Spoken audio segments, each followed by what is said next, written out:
Bonjour à toutes et à tous, c'est Paléo News, l'émission qui fait des news avec du vieux. L'actualité paléontologique de novembre et de décembre a été très chargée et on commence immédiatement avec Tyrannosaurus Rex, le dinosaure favori des tout petits et des plus grands aussi, qui récemment a fait l'objet de cette news assez intéressante. Vous pensiez que Tyrannosaurus Rex était immense, des scientifiques affirment qu'il était encore plus grand.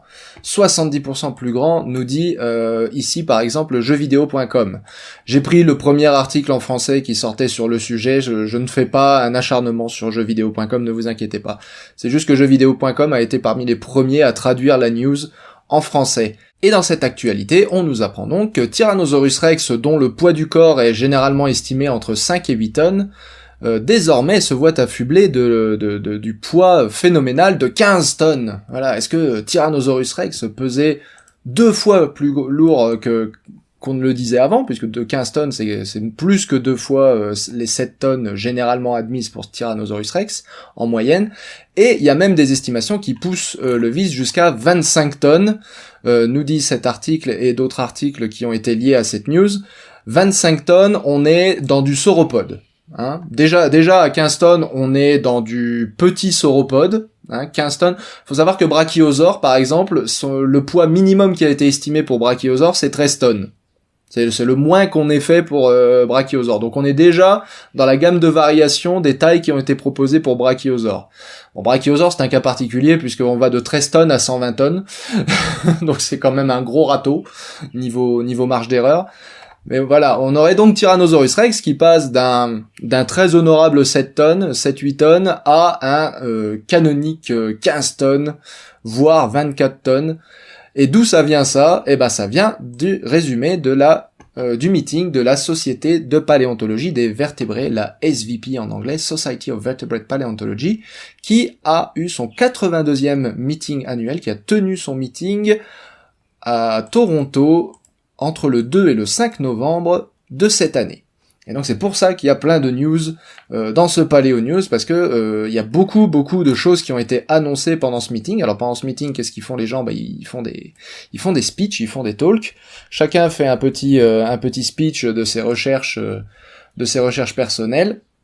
Et dans ce livre des résumés, de fait, on a des résumés de tous ces talks qui ont été faits, et il y en a notamment un ici qui a attiré l'attention des médias. C'est jusqu'à quel point Tyrannosaurus Rex pouvait être gros, un cas d'étude dans l'estimation de la taille maximum du corps chez les animaux éteints. Et Dieu sait que c'est un exercice périlleux d'estimer la taille d'un animal éteint. Déjà, il faut un squelette raisonnablement complet. Bon, pour T-Rex, c'est pas vraiment un problème, puisqu'on a beaucoup de squelettes complets de T-Rex, et en plus, après, il faut imaginer toute la viande qu'il y avait autour. Il n'y a pas seulement la viande, il y a les organes, il y a les muscles, il y a les poumons, il y a le cerveau, tout des tas d'organes qui ne sont jamais préservés et qui ont cette fâcheuse tendance à avoir des densités très différentes, donc des poids par unité de taille qui sont très différentes. Un gros poumon, ça pèse beaucoup moins lourd qu'un gros muscle. Donc comment on fait pour estimer la taille du corps? Comme je le dis, c'est un exercice extrêmement périlleux, et comme je vous l'ai dit, Brachiosaure par exemple, les estimations de poids pour Brachiosaure vont de 13 tonnes jusqu'à 120 tonnes. Donc vous imaginez bien que c'est un exercice qui est périlleux et qui a tendance à être fortement imprécis. Donc comment on fait pour estimer la taille du corps de T-Rex à 15 ou 24 tonnes? Eh bien les chercheurs, Malone et Hone, alors David Hone, vous le connaissez certainement parce que c'est quand même une figure connue de la T-Rexologie, de la tyrannosaurologie, David Hone. Alors je ne connais pas Malone, mais je suppose que ça doit être un étudiant ou un collègue. Et donc ensemble, ils ont fait, alors ce qu'ils nous expliquent dans leur résumé ici, qui est pas bien long, mais je vous le mettrai en lien, ce qu'ils expliquent dans leur résumé, c'est qu'ils ont fait de la modélisation qui prend en compte la taille de population de tyrannosaures. Donc ça, on en avait parlé dans un précédent Paléo News. Les tailles de population chez tyrannosaures, elles avaient été estimées à l'ordre de plusieurs millions d'individus. Ceci étant dit, ça avait quand même une marge d'erreur d'un ordre de grandeur. Donc un ordre de grandeur, c'est de 10 fois, quoi, en gros. Donc 10 fois supérieur et 10 fois inférieur. Une marge d'erreur de 10 fois supérieur, 10 fois inférieur, à la valeur moyenne, c'est assez ouf comme marge de manœuvre. Donc c'était pas très précis, mais bref, ils ont utilisé ça, ils ont utilisé évidemment les courbes de croissance de T-Rex, les courbes de croissance estimées de T-Rex, puisque comme j'ai dit, on a pas mal de fossiles de T-Rex, donc on a quand même une bonne idée de comment il grandissait. La longévité moyenne de T-Rex, qui est de l'ordre de 25 à 30 ans. Et à partir de ça, à partir de tout un tas de données biologiques qu'on a sur T-Rex, puisque T-Rex est quand même une des espèces les mieux connues, ils estiment donc ouais, tenez, c'est ici, là, 2,5 millions d'individus. Voilà, l'information est là. Et ce que nous disent Malone et Owen, à partir de cette modélisation dont on ne connaît pas vraiment les détails, hein, je préfère tout à fait être honnête. J'imagine que pendant leur présentation orale, ils ont fait une présentation plus détaillée des paramètres de leur modèle, mais je n'étais pas là, donc on va devoir se contenter du résumé. Ils estiment donc que les plus vieux individus de T-Rex, donc supposément les plus gros, faut savoir que T-Rex, il a une courbe de croissance qui est très similaire à une courbe de croissance humaine, c'est-à-dire que ça grandit doucement au début, ça grandit très vite à l'adolescence, et ça stagne à l'âge adulte. Sauf que T-Rex étant quand même un reptile, puisqu'il appartient au clade des reptilia, hein, les dinosaures sont des reptiles, au même titre que les oiseaux. Sauf que les oiseaux ont une croissance qui est absolument continue. La courbe de croissance des oiseaux, c'est explosif au départ et après ça plafonne. Et chez les mammifères, donc c'est lent au début, rapide au milieu, pendant l'adolescence, et ça plafonne à la fin. T-Rex, il a un peu une situation bâtarde, on va dire, entre les crocodiles et les autres reptiles, et les mammifères et les oiseaux, dans le sens où il a une jeunesse, où il grandit doucement, une explosion de croissance à l'adolescence, un peu comme un mammifère, sauf qu'à la fin de sa vie, il va faire comme un crocodile, c'est-à-dire qu'au lieu de plafonner, il va continuer de grandir. Donc au lieu de rester à la taille adulte, au final, T-Rex continue de grandir comme un crocodile. Les crocodiles, eux, ils ont une croissance qui est quasiment linéaire, à savoir qu'ils grandissent tout au long de leur vie, tant qu'il y a de la bouffe, de la place, et puis les poissons aussi d'ailleurs, ça vous connaissez bien les poissons, ils continuent de grandir aussi, tant qu'il y a de la bouffe et de la place, ça grandit. Donc le T-Rex, il est un peu entre les crocodiles et les mammifères et les oiseaux, dans le sens où, il a cette explosion de croissance, mais à la fin, il arrête pas de grandir. Et donc, en partant du principe qu'il arrêtait pas de grandir, les plus vieux individus doivent être plus grands que les plus gros individus qu'on connaît aujourd'hui. À savoir que le plus gros individu de T-Rex qu'on a récupéré à l'état fossile aujourd'hui, c'est Scotty, qui avait été publié il y a pas longtemps, en 2020, vous voyez. Donc Scotty, qui devait avoir un âge compris entre 28 et 35 ans, on sait pas trop parce que ces os de Scotty sont très endommagés par la vieillesse, donc c'est difficile d'estimer son âge précis. On a aussi le fait qu'il a beaucoup de marques, de traces de dents, de blessures, de pathologies, etc. Donc ses os ont vraiment morflé à Scotty, il est très vieux pour un T-Rex, de l'ordre de 28 à 35 ans. Et c'est vraiment l'âge maximum des individus qu'on a pu retrouver pour les tyrannosauridés. Vous voyez ici par exemple la courbe de vie d'un tyrannosaure, où vous voyez ici le nombre de survivants, donc très peu de juvéniles, nombre de survivants par rapport à l'âge, donc très peu de juvéniles, beaucoup d'individus de taille et d'âge moyen. Et puis chez les très vieux, on a très peu de très vieux, avec les plus vieux qui pareil atteignent l'âge de 28 ans. Donc ça a été réalisé à partir d'Albertosaurus, pas à partir de Tyrannosaurus, parce que Albertosaurus, on a encore plus de fossiles, là vous voyez de l'ordre de 1000 fossiles d'Albertosaurus qui ont été inclus pour faire cette courbe, qui nous indique bien que à partir de l'âge de 30 ans, on trouve de moins en moins, à partir de l'âge de 20-25 ans, on trouve de moins en moins de tyrannosauridés vivants, et ceux qui atteignent l'âge canonique de 28 ans sont très très rares. Sont très très rares, et donc Scotty nous montre qu'ils sont très rares, et qu'en plus ils font la gueule. Ils en ont pris plein la tronche. Et donc Scotty c'est le plus gros, il est estimé, il me semble, à 8 ou 9 tonnes, quelque chose comme ça. Il y a des marges d'erreur phénoménales de toute façon sur les masses corporelles. Sur le poids du corps. Et donc ce que nous disent Malone et Owen, c'est que en fait Scotty c'est pas du tout la taille maximum que pouvait atteindre un T-Rex. Un T-Rex pouvait être quasiment 2 fois plus grand que ça, de l'ordre de 15 tonnes. Avec des tailles estimées, on peut voir, donc c'est pas dans cet abstract, mais ils se sont exprimés sur certains sites en anglais. Ils se sont exprimés en disant que ils ont calculé pour certains T-Rex femelles, donc les plus grosses, un poids qui pouvait aller jusqu'à 26 tonnes. ce qu'ils ne considèrent pas comme étant tout à fait plausible. Voilà. Donc on va être quand même honnête avec eux, 26 tonnes pour eux c'est pas plausible. Par contre 15 tonnes, ça l'est. 26 tonnes, comme je le disais, c'est un petit sauropode, hein. C'est même pas un petit sauropode, c'est un sauropode. C'est un bon un bon sauropode de taille moyenne, bien sympa. 15 tonnes, c'est 3 éléphants d'Afrique, empilés les uns sur les autres, c'est beaucoup. C'est beaucoup pour faire tenir sur 2 pattes. 15 tonnes à faire tenir sur une posture bipède, c'est beaucoup. Donc je sais pas pourquoi 15 tonnes ça les choque pas plus que ça, personnellement. En tout cas, ce qui me rend le plus perplexe, on va dire, c'est le fait que ça part quand même du principe que T-Rex devait pouvoir vivre vachement plus longtemps que ce qu'on a trouvé jusqu'à présent dans le registre fossile, et y compris pour des espèces, vous voyez, qui sont très très bien documentées parmi les tyrannosaurinés. Albertosaurus, avec Albertosaurus, on est aussi proche qu'on puisse l'être de Tyrannosaurus rex.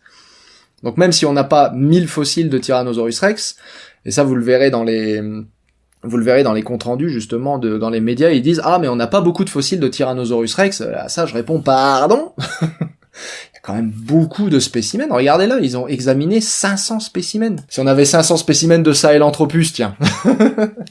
Si on avait 500 spécimens de Toumaï, de Sahelanthropus, il y aurait plus de débat sur sa position phylogénétique, quoi. Donc faut pas plaisanter, il y a suffisamment de spécimens, et s'il y en a aucun qui dépasse les 30 ans, c'est qu'on va avoir quand même du mal à argumenter le fait que T-Rex pouvait dépasser ça, de beaucoup. Et là on parle quand même d'un truc 2 fois plus lourd, donc au moins 50% plus long, parce que la masse, ça ne varie pas à la même vitesse que la longueur, enfin la masse augmente vachement plus vite que la longueur, c'est de la physique. Un volume augmente plus vite qu'une longueur linéaire, qu'une dimension linéaire. Donc ça donne quand même un animal qui serait au moins 2 fois plus long que Scotty, pardon, pas Stan, que Scotty, celui-là. Et ça fait quand même beaucoup, hein. Ça fait quand même beaucoup. Donc bref, c'est de là que ça vient en tout cas. Voilà, sachez-le, c'est de là que ça vient, et donc si vous vous posez la question, non, ce n'est pas encore peer-reviewé. Enfin, les résumés sont revus par les pairs, mais on a quand même une tolérance beaucoup plus élevée pour des résumés de congrès que pour des articles publiés dans des revues à comité de lecture, comme cet article-là qui est sorti dans Science, et celui-là qui est sorti dans The Anatomical Record. Donc la tolérance est beaucoup plus élevée parce que justement on est curieux de voir. Donc quand on est curieux de voir ce que va donner la présentation, on laisse sa chance au résumé, puisque si on empêche le résumé de passer, on s'empêche aussi de voir la conférence. Et comme en l'occurrence le résumé n'explique pas par exemple quels sont les paramètres inclus dans le modèle, on est très curieux de voir justement ce qu'il y a dans ce modèle. Donc ça vient d'un résumé de conférence. Sachez que ce n'est pas encore peer-reviewé, du coup ce n'est pas encore validé par les pairs. Et puis tant qu'on est sur ce qui se passe à la SVP, on va parler de Inostrancevia. Inostrancevia ou Inostrancevia, si vous le prononcez un peu plus comme son pays natal, c'est le très très célèbre gorgonopsien de Russie, donc du Permien supérieur de Russie, avec son très long crâne, ses énormes canines à dents de sabre. Je vous mettrai une petite photo là. Vous l'avez vu partout, vous l'avez vu dans Primevol, la série, c'est Nick Cutter, je crois, en français. Et puis, ce Inostrancevia, vous l'avez aussi vu dans la BBC, sur la Terre des monstres disparus, puisque c'est lui le gorgonopsien qu'on voit dans Sur la Terre des monstres disparus, cet Inostrancevia.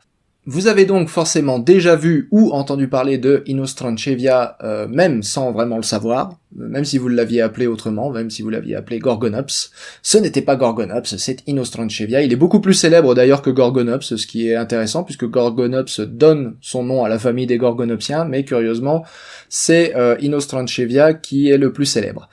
Et donc une équipe nord-américaine et sud-africaine, vous voyez, Christian Camerer d'Amérique du Nord, et vous avez ensuite Elise Butler, Pia Viglietti et Jennifer Botta d'Afrique du Sud.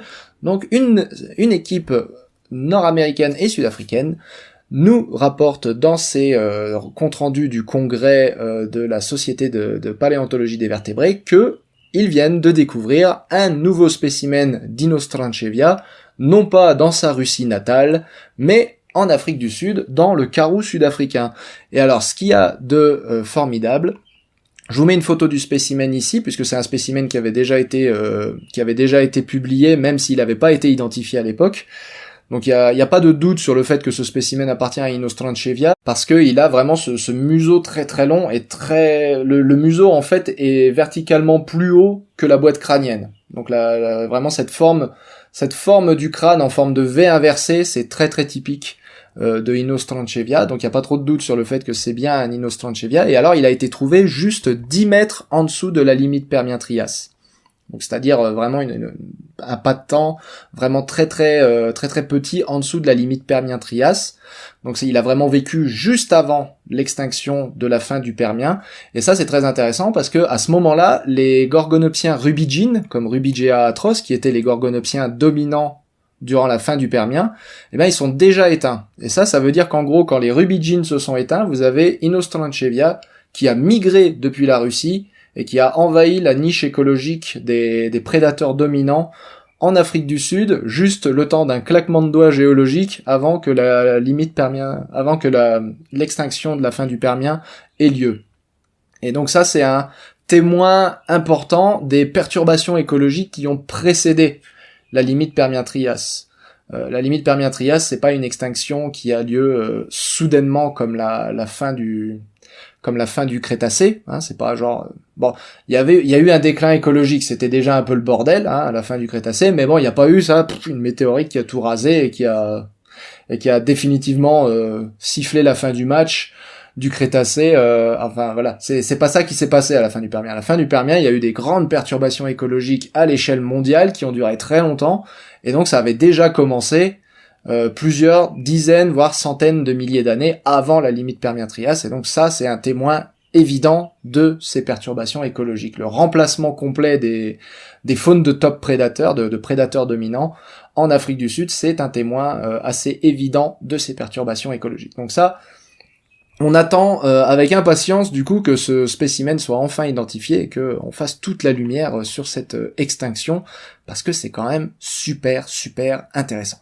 Mais revenons à nos dinosaures avec cet article qui a été publié dans Scientific Reports, donc une succursale de la revue Nature, et qui nous annonce la découverte de ce magnifique fossile d'Orlong wangui, un nouveau dinosaure du début du Crétacé, qui appartient à la famille des droméosauridés, donc c'est un raptor. Et ce d'Orlong wangui, comme vous pouvez le voir, il est exceptionnellement bien préservé, il n'y a pas un seul os qui manque. Donc vous avez le crâne ici, le bras ici, vous voyez d'ailleurs le bras qui est très long et replié de cette façon si avienne, j'ai envie de dire, avec vraiment le bras, enfin pour nous ça donne l'impression que le poignet est retourné, donc ça c'est vraiment très typique des oiseaux et de leurs proches parents. Vous avez ici la fameuse contraction post-mortem des ligaments postérieurs de blablabla, donc qui lui donne cette forme de U ici, il a la tête rejetée vers l'arrière en gros, et ça le fait beaucoup ressembler à la grosse dinde du film Jurassic Park, je vous mets la petite image. C'est le sosie de la grosse dinde du film Jurassic Park. Et puis vous avez les jambes qui sont magnifiquement préservées, les plumes ici, et donc ce qui nous intéresse ici et ce qui est mentionné dans le titre, c'est le contenu stomacal. Le contenu stomacal et les intestins notamment qui sont apparemment préservés sur ce spécimen. Et donc cet article nous présente le fait que les intestins semblent être plus similaires à celui d'un crocodile qu'à celui d'un oiseau. Notamment parce que les oiseaux apparemment ont un espèce de muscle qui ne se voit pas sur cet état de préservation. On voit les plumes, on voit le contenu stomacal, mais les muscles apparemment on les voit pas trop. Mais du coup, chez les oiseaux, les muscles en fait repoussent les intestins vers l'avant, alors que là, sur celui-là, ça ne se voit pas. Vous voyez, les intestins sont localisés bien à l'arrière de la cavité abdominale. Donc apparemment, il n'avait pas un tube digestif d'oiseau. Et là où ça devient intéressant, c'est que, vous voyez un petit détail du contenu stomacal. Et là où ça devient assez intéressant, c'est que le générique de fin arrive à peu près là sur l'article. On ne nous dit rien d'autre. Et si je devais mettre une illustration à tiens, encore un dinosaure chinois bien préservé. Et vous savez, avec cette réaction un peu ah tiens, encore un dinosaure chinois super bien préservé. Et c'est exactement cet article-là que je mettrais, parce que même les auteurs de l'article ne se sont pas contentés de plus que ça. C'est-à-dire que l'article, c'est une description assez superficielle au final, puisque encore une fois, on est chez Nature, donc on est sur des limitations au niveau du nombre de mots, et on est sur, on demande une efficacité dans le choix des mots et dans la façon dont les phrases sont tournées, etc., etc. Donc il y a beaucoup de contraintes sur la forme. Mais du coup le fond en pâtit largement parce que on nous fait donc une description du squelette qui doit tenir sur 4 pages, donc qui est assez peu détaillée. On nous propose une analyse phylogénétique, qui le retrouve comme un droméosauridé, pas de grosse surprise.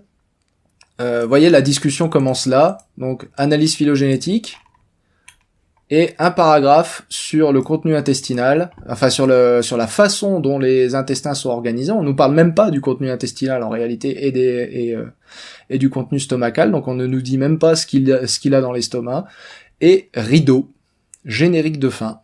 Donc c'est une énorme occasion manquée, si je devais résumer cet article en une phrase. C'est une énorme occasion manquée. Pourquoi les éditeurs qui se sont occupés de cet article n'ont pas exigé, enfin pourquoi les reviewers d'ailleurs, les fameux pairs qui sont censés relire cet article, pourquoi est-ce qu'ils n'ont pas exigé qu'ils en fassent un petit peu plus, parce que c'est quand même une mine d'informations incroyable, un fossile de cette qualité. Je sais pas. Est-ce que ça y est, on a atteint le point où les fossiles chinois super bien préservés n'ont plus rien à nous apprendre? Point d'interrogation. J'ai un doute, j'en doute, parce que quand même, vous allez pas me dire qu'il y a rien à dire sur un truc pareil, tu vois.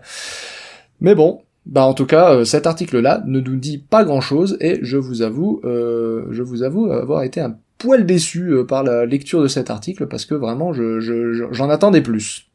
Je me suis fait grave hyper de ouf par la qualité de préservation, et je suis tombé de haut en lisant un article qui était essentiellement taxonomique. Voilà, essentiellement à propos de la classification du truc. On continue avec les dinosaures, maintenant on passe au préféré des petits et des grands, sachant qu'on avait déjà le préféré des petits et des grands avec Tyrannosaurus, mais donc c'est Spinosaurus. Spinosaurus, le fameux Spinosauridé à crête dorsale. Était-il aquatique, l'était-il pas? Question qui ne trouve toujours pas de réponse, si on en croit donc cet article par Paul Sereno et ses collègues. Donc Paul Sereno, on ne le présente plus, c'est la figure emblématique de la dinosaurologie moderne, j'ai envie de dire, c'est probablement le paléontologue le plus connu.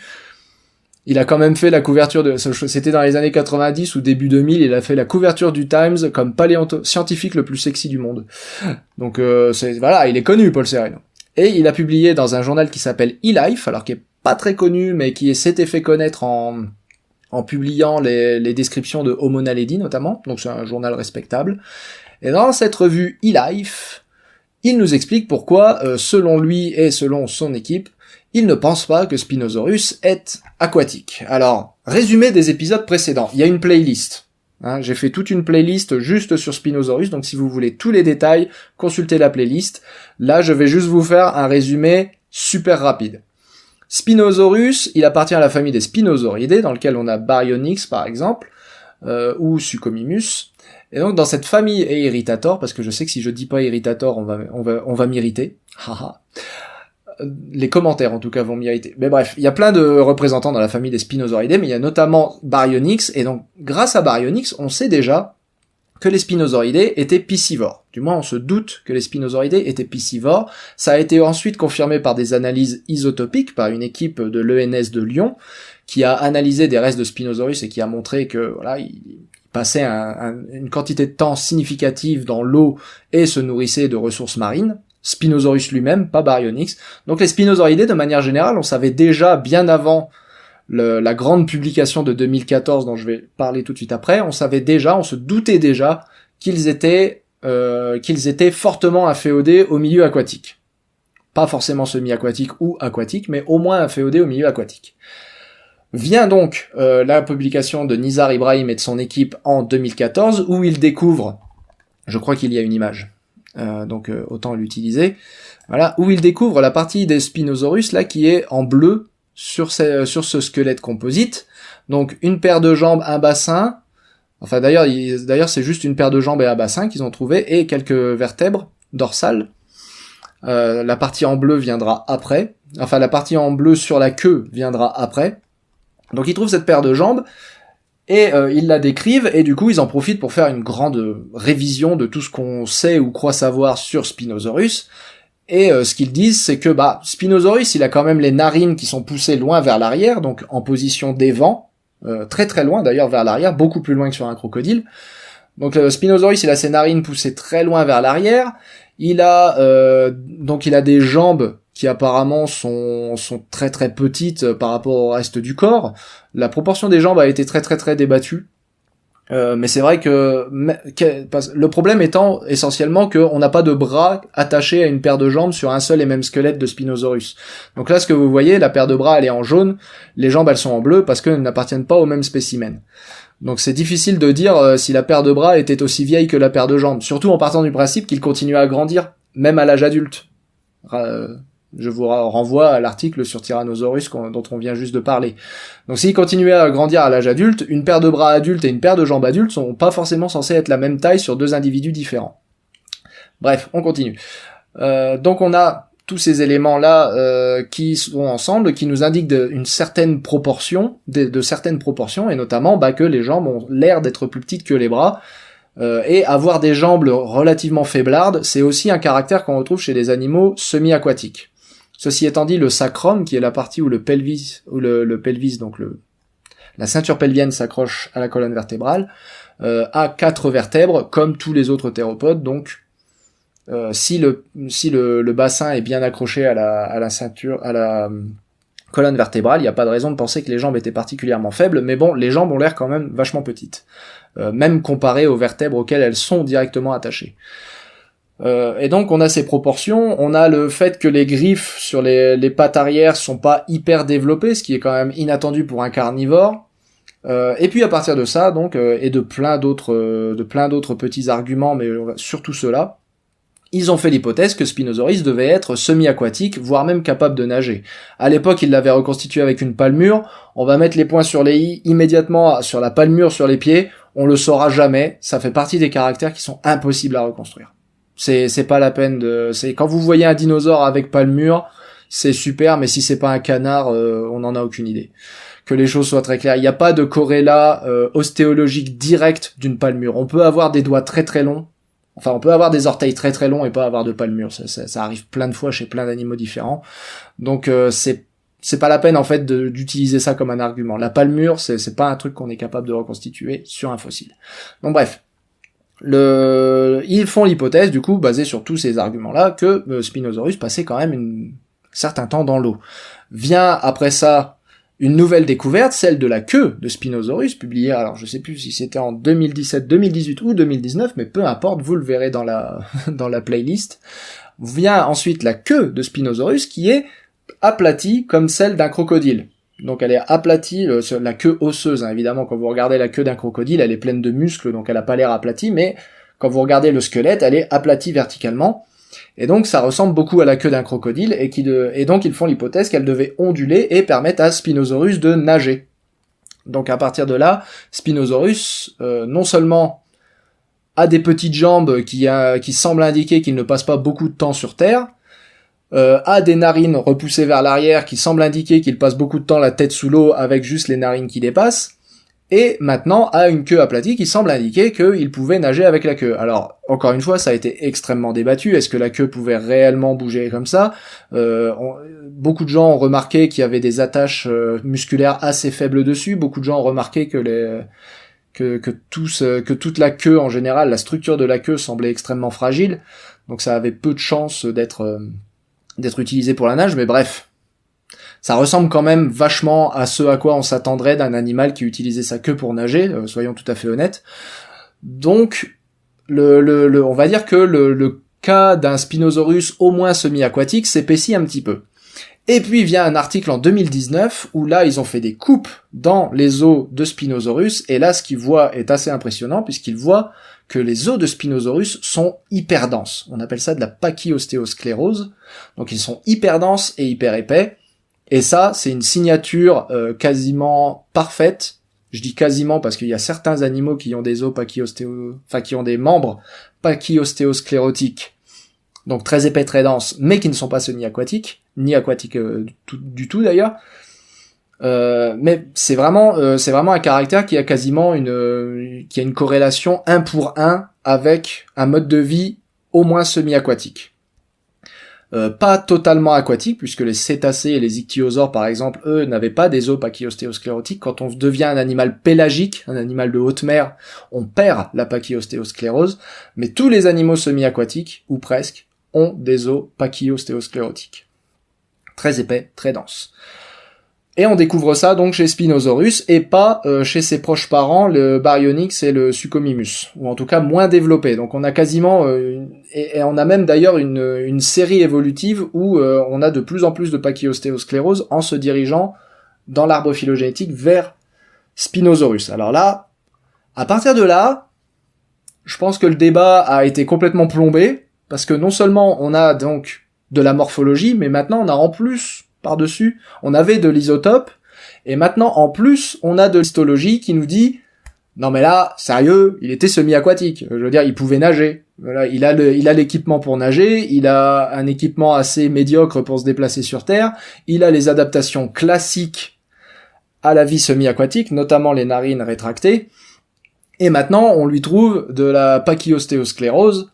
Bon, ce serait n'importe quel autre animal, hein, mais là c'est Spinosaurus, mais là ce serait n'importe quel autre animal, le débat, il serait plié, mis dans une enveloppe, et puis le jour où vous avez des vrais arguments pour contester ça, éventuellement on la rouvrira. Mais là c'est Spinosaurus. Et c'est là qu'on arrive à cet article, donc, qui nous présente tout un tas d'arguments contre une interprétation de Spinosaurus comme étant aquatique. Il y a eu entre deux, d'ailleurs j'y pense, il y a eu entre deux un autre article qui était coécrit, je crois, justement par David Hone, qu'on a vu un peu plus tôt. Et j'en avais parlé de cet article dans un précédent Paléo News, parce que dans cet article, en gros, il disait « Mais non, Spinosaurus, il est pas aquatique », et il nous faisait un exemple typique de millefeuille argumentatif. Et cet article, il ressemble un petit peu, dans le sens où d'une, ils essayent d'utiliser plein d'arguments différents, mais c'est surtout, ce qui n'est pas mal en soi, mais c'est surtout le côté où en fait on crée un faux dilemme à la base en disant soit Spinosaurus est terrestre, soit Spinosaurus est aquatique. Et c'est pas du tout juste en fait de dire Nizar Ibrahim. En gros, c'est faire la distinction entre terrestre et aquatique comme s'il y avait pas de continuum entre les deux.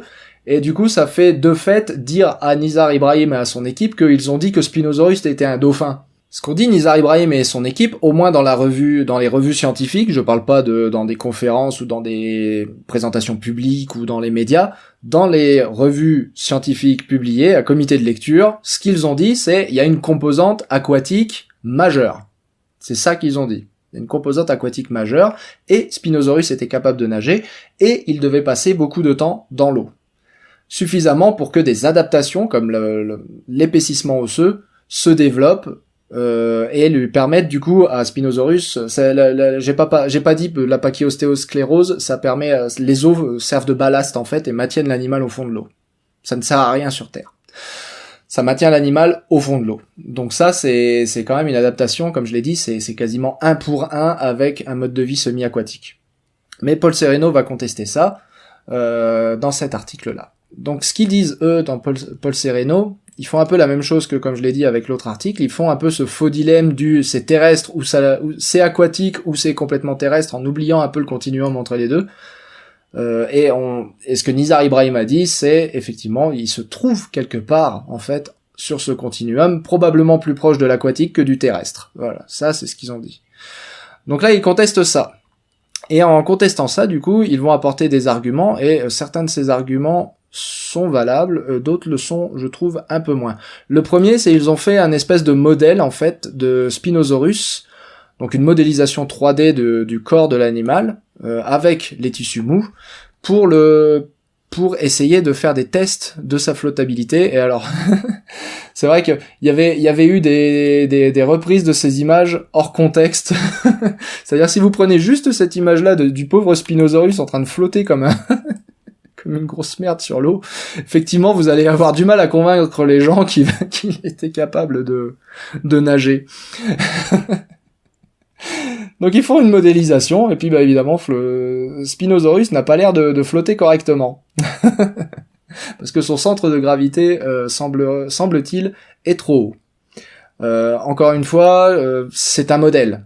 C'est une modélisation, ils ont mis des paramètres dans ce modèle, des paramètres que eux jugent corrects, mais que probablement Nizar Ibrahim va s'empresser de contester dans sa prochaine publication à propos de Spinosaurus. Donc c'est le problème des modélisations, c'est qu'on fait une approximation de la réalité, mais qu'on a des choix de paramètres de modélisation qui peuvent être plutôt arbitraires. Donc là, peut-être qu'ils n'ont pas mis la densité osseuse, enfin peut-être qu'ils n'ont pas utilisé une densité osseuse que Nizar Ibrahim et son équipe valideraient, peut-être qu'ils ont utilisé des poumons et des ramifications des sacs aériens, ce qu'on voit ici, qui sont trop développés pour ce que Nizar Ibrahim et son équipe voudraient valider. J'ai pas la prétention d'être expert en Spinosaurus, mais je dis juste qu'un modèle, un modèle n'explique que les paramètres qu'on y injecte. Que donc si vous injectez des paramètres qui sont contestables par d'autres équipes, vous obtenez un modèle qui est contestable par d'autres équipes. Donc ils ont fait ça, ils ont comparé encore une fois la queue avec l'efficacité de la nage de la queue d'autres animaux, et pour eux la queue n'est pas un bon propulseur chez Spinosaurus, mais ça avait déjà été dit avant. Là, ils comparent la longueur des membres chez Spinosaurus et trouvent que les membres sont très différents de ceux d'un ichthyosaure, d'un mosasaure et d'un crocodile. Bon, ça, je suis pas extrêmement surpris. On va dire que Spinosaurus, s'il est semi-aquatique, est devenu semi-aquatique, est devenu un animal semi-aquatique en partant d'un plan d'organisation dinosaurien, théropodien. Donc je m'attends pas non plus à ce qu'il ressemble à un crocodile au niveau de ses proportions. On a évidemment la question de la palmure qui est discutée, ce qui nous rappelle d'ailleurs au passage que les crocodiles n'ont pas les pieds si palmés que ça au final. Il y a cet argument qui a été utilisé qu'on a trouvé des spinosaures très loin à l'intérieur des terres. Donc évidemment à l'intérieur des terres de l'époque, puisque la mer étant à un niveau plus haut au Crétacé, retrouver des spinosaures dans le Sahara, c'est pas non plus une grosse surprise. Mais là, en l'occurrence, même en prenant en compte les paléo-lignes de rivage, les lignes de rivage telles qu'elles étaient au Crétacé, ils ont retrouvé du spinosaure jusqu'au Niger. Voilà, c'est ce qui est indiqué ici. Spinosaurus sp, maxillaire droit, qui vient du centre du Niger. Donc ce maxillaire-là qui a été trouvé ici. Donc il y a du Spinosaurus au Niger, et donc ça, selon eux, ça veut dire qu'il n'y avait pas que Spinosaurus pouvait marcher et que donc il n'était pas inféodé au milieu aquatique. Ce que Nizar Ibrahim et son équipe n'ont jamais dit. C'est encore une fois, c'est la question du faux dilemme de soit c'était un dauphin, soit c'était un animal terrestre, et rien entre les deux. Non, Spinosaurus, il a encore des pieds, il a encore des jambes, il a encore des pieds, encore fonctionnels. Jamais personne n'a remis en question le fait que les jambes étaient fonctionnelles, donc je vois pas pourquoi ce serait un argument qui invaliderait totalement. Et puis il faut pas oublier aussi l'écrasante abondance de Spinosaurus dans des environnements deltaïques. On retrouve énormément de Spinosaurus dans des environnements deltaïques, quasi exclusivement dans des environnements deltaïques. Alors je sais qu'il y a un biais de fossilisation, qu'il y a beaucoup de choses qui se préservent dans les environnements deltaïques, pas seulement les spinosauridés, mais bref, ça faut pas non plus effacer cette dimension-là. Et puis trouver des animaux aquatiques très loin à l'intérieur des terres, c'est pas nouveau, puisque on a par exemple les baleines à bec dans les milieux, à 17 millions d'années dans la vallée du Rift, on a retrouvé un fossile de baleine à bec. Les baleines à bec, c'est quand même les animaux, ça vit un peu comme les cachalots, les baleines à bec, c'est-à-dire que ça plonge, c'est un animal vraiment extrêmement pélagique, extrêmement loin des côtes. Donc en retrouver un dans la vallée de l'Afar, en Afrique de l'Est, là, c'est pareil, ça devrait pas se produire, mais bon, le registre fossile est suffisamment gigantesque pour qu'on trouve des anomalies partout. Donc, qu'est-ce qui prouve que ce maxillaire n'est pas une anomalie ? Pour l'instant, on n'a qu'un seul fossile, donc c'est pas non plus impensable. Donc il y a tout un tas d'arguments comme ça qui sont présentés, et donc au final, la grande conclusion... On note d'ailleurs que leur nouvelle reconstitution, elle ne donne pas une crête carrée. Vous voyez, comme ça, on est revenu à la crête ronde. C'est plutôt marrant. Et à la fin de leur article, Sereno et ses collègues nous proposent une liste de 13 points qui sont les conclusions principales de leur étude. Donc je vais vous les lire rapidement. Les adultes de spinosaures devaient avoir une longueur de 14 mètres. Bon, ça ne conteste ni ne prouve quoi que ce soit en matière de locomotion aquatique ou terrestre. Les jambes réduites de Spinosaurus et leur remplissage sont plutôt des adaptations pour soutenir le poids du corps que pour agir en tant que ballast. Donc leur argument principal étant que les tissus qui remplissent les ossements de Spinosaurus ne sont pas les tissus ne sont pas exactement les mêmes tissus osseux que ce qu'on retrouve chez les animaux semi-aquatiques modernes. En tout cas pas chez tous. Est-ce que ça change quelque chose au niveau fonctionnel ? Je veux dire, étant donné le nombre de fois où des os pachyostéosclérotiques ont dû évoluer au sein des tétrapodes, est-ce que ça change vraiment quelque chose au niveau des conclusions ? J'ai un doute. Mais en tout cas, c'est quelque chose qu'ils proposent ici. Donc pour eux, même la pachyostéosclérose n'est pas un bon argument pour dire que Spinosaurus. Alors que pour moi, c'est vraiment pour dire que Spinosaurus est semi-aquatique, alors que pour moi, à mon avis, c'est l'argument le plus important. Donc pour eux, ça ne marche pas. L'épine neurale de Spinosaurus aegyptiacus sur sa queue ne pouvait pas agir comme un propulseur. Donc pour eux, leur modélisation, ça ne marche pas. Spinosaurus était bipède et se déplaçait de façon bipède sur la Terre. Les bras avant n'étaient pas utilisés comme support sur la Terre. Alors ça, c'est un argument, je suis même pas sûr que Nizar Ibrahim et son équipe en ont parlé dans les articles. Peut-être qu'ils l'ont dit encore une fois, dans les médias, mais je suis pas sûr qu'ils l'aient proposé dans les articles, je me rappelle pas de ça. Ceci dit, j'ai pas fait mes devoirs, donc je vais pas être trop positif là-dessus, mais c'est un truc que les paléo-artistes ont beaucoup repris, pas forcément en y croyant, mais en tout cas, c'est un truc qui a été beaucoup repris parmi les paléo-artistes. Ceci dit, je connais pas grand monde qui est en tout cas, au sein de la communauté scientifique, qui est réellement mordu à cet hameçon-là. D'ailleurs, je pense, quand même, le knuckle walking, là, c'est ça, hein, marcher sur les phalanges, ça s'appelle le knuckle walking, ça se rencontre que chez très peu de mammifères et uniquement de mammifères. On a vu ça, on voit ça chez les chimpanzés et les gorilles où on voit des adaptations très nettes sur les phalanges. Il y a des insertions musculaires et de tendons sur les phalanges qui se voient et on ne voit pas ça chez Spinosaurus. Donc je pense pas que qui que ce soit en faisait réellement sincèrement l'hypothèse, on va dire. C'était plus un coup de pub visuel qu'autre chose, et je crois même pas qu'ils en parlent dans l'article vraiment qui a été réellement publié dans Nature, là, celui de 2014. Je crois pas que c'est réellement évoqué. Spinosaurus aegyptiacus pouvait s'aventurer dans des eaux peu profondes et chasser à jusqu'à 2,6 m de profondeur. Bon, donc il confirme que Spinosaurus aegyptiacus était au moins semi-aquatique, donc là c'est la fameuse théorie du héron, hein, de la chasse en mode héron. Mais encore une fois, cela ne conteste l'hypothèse de Nizar Ibrahim que si on caricature l'hypothèse de Nizar Ibrahim en disant que Spinosaurus était un dauphin qui nageait avec la queue, quoi. Or, ce n'est pas ce qu'indiquent les données fossiles. La pachyostéosclérose n'est pas présente chez les animaux pélagiques. Donc là, c'est vraiment le côté plongeur, le côté Spinosaurus allait vraiment dans l'eau qui est contesté, là qui allait nager dans l'eau. La reconstitution de Spinosaurus indique qu'il pesait 7 tonnes, ce qui lui donne une densité inférieure à celle de l'eau, en gros. Et donc une densité inférieure à celle de l'eau fait que tu flottes. Donc ça, c'est ce qu'ils disent, mais c'est ce que leur modèle dit. Mais encore une fois, on met dans un modèle...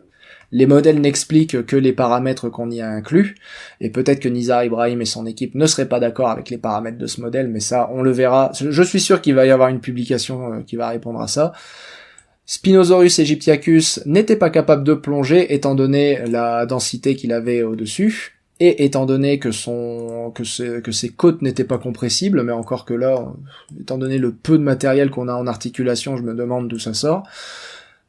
Et il aurait fallu que sa queue soit 15 à 25 fois plus puissante pour lui permettre justement de compenser cette baisse, cette faible densité de son corps, pour pouvoir forcer à l'intérieur de l'eau.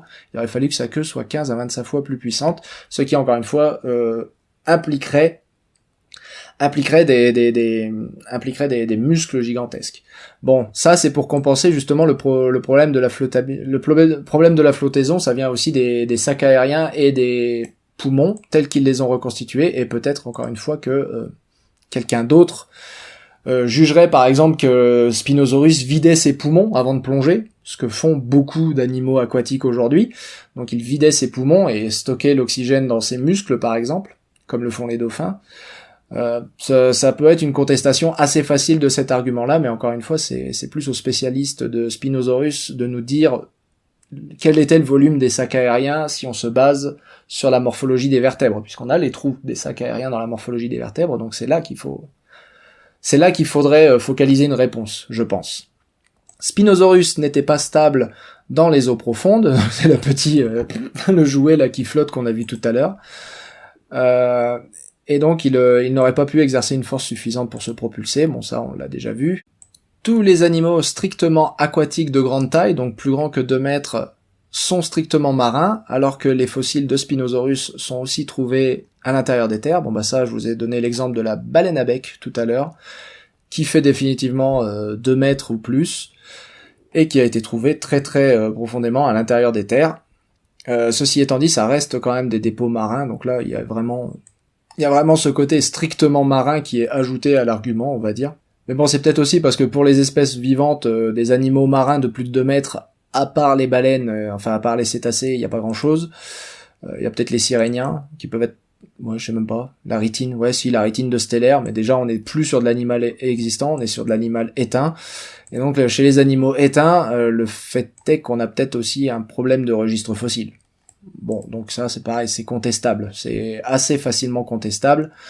La transition vers un milieu semi-aquatique, en gros ce qu'il nous dit, c'est ne s'est faite que chez des animaux de petite taille. Or, chez Spinosaurus, on aurait soudainement un animal de grande taille qui deviendrait semi-aquatique. Donc l'argument, c'est que toutes les transitions vers un milieu aquatique se sont faites chez des petits animaux qui sont ensuite devenus gros. Donc comme par exemple les cétacés. Les cétacés étaient petits quand ils sont devenus semi-aquatiques et après ils ont grossi. Donc là, Spinosaurus, lui, il était déjà gros, voilà, c'était déjà des animaux de grande taille, les Spinosauridés, avant de devenir ensuite semi-aquatiques. Et ça s'est jamais vu, effectivement, dans le registre fossile des tétrapodes, mais encore faudrait-il qu'il y ait une raison théorique pour ça, ce qui m'a pas l'air d'être le cas. Pourquoi est-ce qu'en théorie on ne s'attend pas à ce que ça arrive? En pratique, ça ne s'est pas produit, ça je suis d'accord, mais quelle est la raison théorique derrière ça? Parce que s'il n'y a pas de raison théorique pour laquelle ça s'est pas produit, bah peut-être que c'est juste la faute à pas de chance. Spinosaurus aegyptiacus est interprété comme un animal semi-aquatique qui vivait sur la côte et était un prédateur embusqué, qui était un peu plus inféodé au milieu aquatique que les Baryonychidae par exemple. Ça oui, mais bon, ça n'exclut pas le fait qu'il pouvait savoir nager. Et encore une fois, s'il vivait que sur le bord, pourquoi avoir les narines reculées? Alors il y en a qui ont proposé que c'est parce qu'il plantait juste le museau dans l'eau. Mais pourquoi dans ce cas, s'il plantait que le museau dans l'eau, avoir aussi des os très très épais et très denses? Alors il dit que c'est pour le soutien, mais le soutien, pourquoi dans ce cas Tyrannosaurus? Parce que Spinosaurus, il est peut-être plus long que Tyrannosaurus et Giganotosaurus, mais il est pas plus lourd. Tyrannosaurus était autrement plus lourd. Là, par exemple, ils nous disent que Spinosaurus faisait 7 tonnes. Je vous ai dit, Tyrannosaure, il fait au moins 7 tonnes, voire 8 tonnes. Voire même jusqu'à 15 tonnes, si on en croit l'article dont on a parlé tout à l'heure, mais bref. Tyrannosaurus, il fait au moins le même poids que Spinosaurus, voire même un peu plus. Donc pourquoi est-ce qu'on voit pas ces mêmes adaptations chez Tyrannosaurus et chez Giganotosaurus par exemple? C'est un peu le problème de cet argument-là. Donc il faut arriver à expliquer pourquoi il aurait des os plus denses, ce Spinosaurus. Pourquoi avoir des os plus denses alors que d'autres animaux qui ont le même poids n'ont pas besoin d'os plus denses pour soutenir ce même poids. Donc moi, je veux bien croire, si vous voulez, que la pachyostéosclérose peut être une adaptation à autre chose qu'un milieu semi-aquatique, mais c'est probablement pas l'explication fournie au-dessus qui est que c'est pour du soutien, du support du poids de Spinosaurus. Donc oui, certes, il pouvait vivre sur le bord des côtes et explorer les côtes à la recherche de nourriture et de poissons, etc., mais pour aller chercher son poisson et pour pouvoir expliquer toutes ces adaptations qu'il a au milieu semi-aquatique, va falloir, à mon avis, ça reste plus raisonnable quand même de dire que Spinosaurus était semi-aquatique. Encore une fois, si c'était n'importe quelle autre espèce éteinte, on aurait déjà plié le dossier. Mais c'est juste parce que c'est Spinosaurus et que Spinosaurus, waouh, ça fait vendre du papier. Les Spinosauridés ont vécu sur un bref intervalle, et avec un habitat aquatique, mais en même temps mais en même temps pas si aquatique que ça, d'après lui. Il y a 2 phases d'évolution dans les adaptations au milieu aquatique chez les Spinosauridés. La seconde, donc celle chez Spinosaurus, distingue les Spinosaurinés des dinosaures non aviens les plus semi-aquatiques. D'accord. Donc ils admettent quand même que Spinosaurus était fortement semi-aquatique. Donc c'est un... Est-ce que c'est un énorme papier pour dire qu'on n'est pas d'accord, mais on est d'accord? Je sais pas, en fait ça conteste essentiellement que Spinosaurus utilisait sa queue pour nager et était un plongeur en fait, mais ça conteste pas tellement le fait que Spinosaurus était aquatique du coup. Ce qui est l'opposé du titre, j'ai envie de dire, de l'article. Donc je vous mets cet article en description, vous pourrez aller le télécharger, vous faire votre propre opinion, mais en tout cas, en fait, finalement, la conclusion, c'est bien que Spinosaurus passait un temps non négligeable dans l'eau, et tout ce qui est contesté, au final, c'est juste, est-ce qu'il plongeait ou pas, et est-ce qu'il nageait avec sa queue ou pas? C'est plus ou moins juste ça, le cœur du débat, quoi. Il n'y a pas tellement de doute sur le fait que Spinosaurus était aquatique, quoi qu'en dise le titre de cet article. On continue avec les dinosaures semi-aquatiques, avec un nouveau dinosaure semi-aquatique qui nous a été présenté il y a très peu de temps, là c'est vraiment une des toutes dernières découvertes au moment où j'enregistre ce Paléo News, c'est Natovenator, qui nous vient de la Mongolie chinoise, et qui est finalement un proche parent du Alscaraptor. Vous voyez, Alscaraptor est ici dans cette phylogénie des théropodes, enfin plus précisément des Dromaeosauridés, donc de la famille des raptors de manière générale. Donc ici on a Natovenator et Alscaraptor qui sont branchés tout à la base, ensemble, dans une famille qui s'appelle les Alscaraptorinés.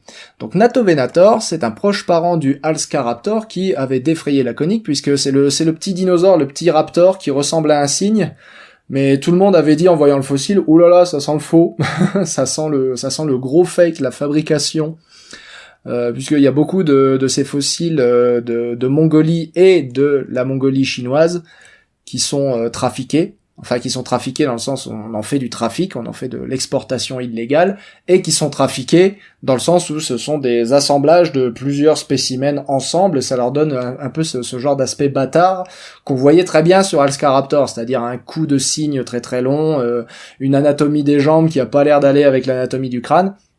Au final, ils avaient fait des études au synchrotron de Grenoble qui avaient montré que d'une part il y avait une cassure qui avait l'air de courir le long de tout le spécimen, donc c'est la même cassure le long de tout le spécimen, ce qui a l'air de soutenir que tout le spécimen appartient au même animal, mais surtout il y avait au niveau des vertèbres et au niveau du compte du nombre de cercles de croissance, en fait le nombre de cercles de croissance était à peu près le même partout sur l'animal. Donc si c'est un assemblage de plusieurs trucs, de plusieurs fossiles, c'est quand même un énorme coup de bol qu'ils aient trouvé des fossiles qui ont tous le même âge, vous savez.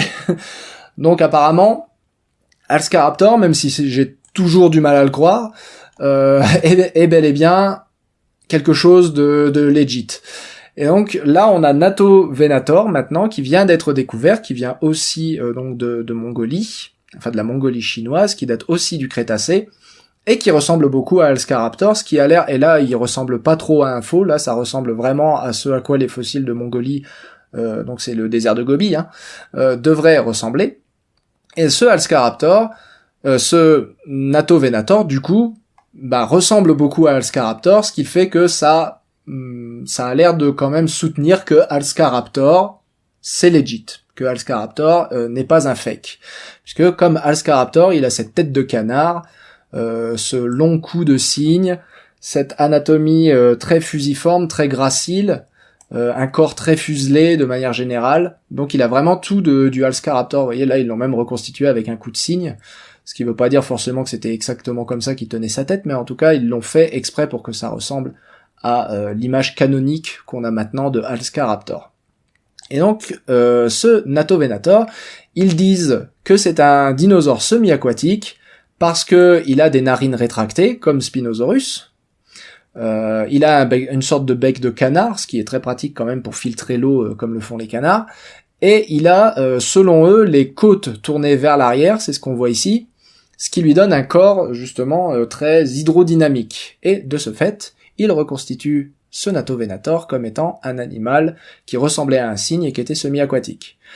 Et pour le coup, ils lui ont pas mis de palmure au pied. Bon, c'est bizarre de reconstituer un animal semi-aquatique qui se déplace comme un canard, qui ressemble à un canard, mais qui a pas les palmures d'un canard. Mais bref, ça c'est juste de la licence artistique. Y a rien de très scientifique derrière ça.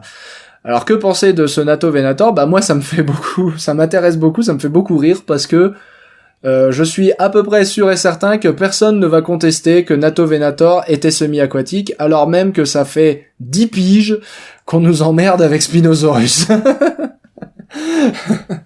Donc tout le monde va faire son petit dessin de Natovenator en train de nager sur Twitter, et personne va contester ça. Par contre, ça fait 10 piges qu'on nous emmerde avec un débat sur est-ce que Spinosaurus était semi-aquatique ou pas. Sachant que là, les deux seuls caractères qui soutiennent que Natovenator est semi-aquatique, c'est il a une gueule de canard et il aurait des côtes tournées vers l'arrière, mais très honnêtement, regardez-moi le fossile. Tenez, elles sont là, les côtes en articulation. Donc si, il y en a quand même des côtes en articulation, je suis mauvaise langue. Mais ça n'a jamais été un argument historiquement reconnu comme étant très très fort en faveur d'un mode de vie semi-aquatique. Il y a aussi, plus intéressant, mais qu'ils n'ont pas utilisé là comme argument à une adaptation à un mode de vie aquatique, c'est l'absence de pleurocèles sur les vertèbres, y compris les vertèbres cervicales. Donc les vertèbres cervicales n'ont pas de sac aérien. En tout cas, ne montrent pas de signe que des sacs aériens étaient présents. Chez un droméosauridé, c'est très très particulier, hein. On est très très proche des oiseaux. Il devrait y avoir des sacs aériens, sachant que les sacs aériens sont là depuis le Trias. Ils devraient être là chez les plus proches parents des oiseaux. Ils ne le sont pas. Et ça, si les sacs aériens étaient effectivement absents chez Natovenator, la densité du corps aurait été effectivement telle que, plouf, il aurait coulé. Un peu comme un crocodile. Donc ça aurait été un argument intéressant, mais il ne le développe pas, cet argument-là. Il n'utilise pas l'absence de pleurocèles comme étant un argument... vous voyez, c'est écrit ici, les pleurocèles sont absents. Ils ne l'utilisent pas comme un argument en faveur d'un mode de vie aquatique. Et évidemment, ils n'ont pas regardé la densité osseuse, parce que je sais que c'est le premier truc que vous allez me demander. Ils n'ont pas regardé la densité osseuse pour pouvoir nous dire si oui ou non la densité osseuse était élevée chez Natovenator. Donc ça attendra plus de travail. Mais voilà, ce que je trouve intéressant, c'est que ça c'est publié dans une succursale de Nature qui s'appelle Communications Biology, donc encore du journal prestigieux. Et encore une fois, ça n'a pas vraiment été questionné par les reviewers, quoi. Et encore une fois, je trouve ça dommage qu'il y a eu un petit peu de laxisme là sur attends, il va peut-être falloir donner un peu plus d'arguments pour dire qu'il était semi-aquatique votre truc. Donc c'est encore un exemple où je trouve où la pédale a pas été suffisamment enfoncée sur le système de revue par les pairs, je pense. Mais bref, ça reste une découverte intéressante. Et qui confirme, et qui a au moins l'intérêt de confirmer que Alscaraptor était pas fake. C'est-à-dire que même maintenant, si on devait découvrir que Alscaraptor est fake, on a quand même Natovenator et deux de ses petits cousins là, qui nous indiquent qu'il y avait quand même d'autres animaux qui avaient cette morphologie très similaire à celle de Alscaraptor. Donc même si Alscaraptor est fake, on sait que l'anatomie générale, le plan d'organisation générale de l'animal, lui survivra. Et puisqu'on parle d'animaux mésozoïques aquatiques, je voulais juste vous parler de cet article, alors qui était pas encore publié au moment où j'ai enregistré, mais qui est sorti avec une faute de frappe absolument hilarante. Stable Ancestry Body Plan and Adaptative Radiation of Sauropterygian Marine Reptiles. Et au lieu d'écrire stable, ils ont écrit ftable. Et donc ce ftable, ça m'a immédiatement fait penser à Jurassic Park. Le fameux mème de Jurassic Park. Donc ça m'a juste extrêmement fait rire. Bah allez, je vais vous présenter quand même rapidement ce que raconte l'article, mais en gros c'est la découverte d'un nouvel animal qui se branche, c'est Anosaurus, qui nous vient, comme vous pouvez le voir, du Trias inférieur de Chine. Et donc c'est le début du Trias de Chine, ça s'appelle Anosaurus, et c'est un animal en fait qui est le plus ancien et le plus basal des sauropterigiformes, c'est-à-dire de la famille des plésiosaures et des notosaures, et des placodontes. Donc c'est le représentant le plus basal, et ce qu'il y a de très marrant en fait, c'est qu'il ressemble à aucun des trois. Enfin le crâne ressemble quand même un peu à celui d'un notosaure, comme vous pouvez le voir. C'est un petit animal, c'est pas bien gros. Mais vous voyez, le corps est assez fusiforme, assez gracile.